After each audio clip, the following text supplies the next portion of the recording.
তুমি কি জানো, কষ্ট সবসময় শাস্তি নয়, অনেক সময় কষ্ট আল্লাহর ভালোবাসার সবচেয়ে বড় প্রমাণ। তুমি হয়তো ভাবছ, আল্লাহ যদি আমাকে ভালোবাসতেন তাহলে এত কষ্ট দিতেন না। আজ আমরা জানব সেই 4টি কষ্ট যা আল্লাহ কেবল তার প্রিয় বান্দাদেরই দিয়ে থাকেন। প্রথম কষ্ট, দোয়া কবুল হতে দেরি হওয়া। তুমি হয়তো অনেক দিন ধরে দোয়া করছো, কিন্তু এখনো কবুল হচ্ছে না। তুমি হয়তো ভাবছ, আল্লাহ কি আমার দোয়া শুনছেন না? কিন্তু সত্যি হলো, তিনি শুনছেন, শুধু তোমার জন্য উপযুক্ত সময়ের অপেক্ষায় আছেন। আল্লাহ চান তুমি ধৈর্য ধরো, আরও বেশি করে তাকে অনুভব করো। তিনি চান তোমার হৃদয় শুধু তার কাছেই নরম হোক। দ্বিতীয় কষ্ট, ঘন ঘন পরীক্ষা। জীবনে একটার পর একটা বিপদ আসছে, চারদিক থেকে হতাশা তোমাকে ঘিরে ফেলেছে। এটাই আল্লাহর ভালোবাসার প্রমাণ। ঠিক যেমন আগুনে গলে সোনা খাঁটি হয়, তেমনি কষ্টে একজন মুমিন পবিত্র হয়।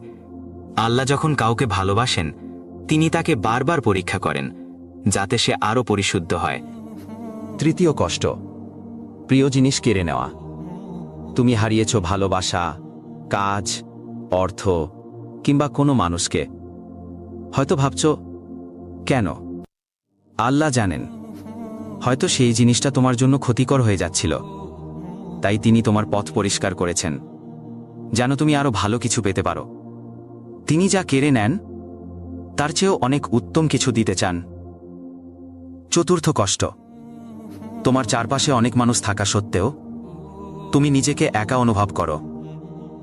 এই একাকিত্ব তোমাকে বোঝানোর জন্য যে তুমি সবার কাছে ছিলে, কিন্তু আমার কাছে আসোনি। অনেক সময় আল্লাহ আমাদের সব সম্পর্ক ভেঙে দেন, সব দরজা বন্ধ করে দেন, শুধু যেন তুমি একটা দরজায় কড়া নাড়ো। এই 4টি কষ্ট যদি তোমার জীবনে থাকে, তবে ভয় পেও না। এই কষ্টগুলো আল্লাহর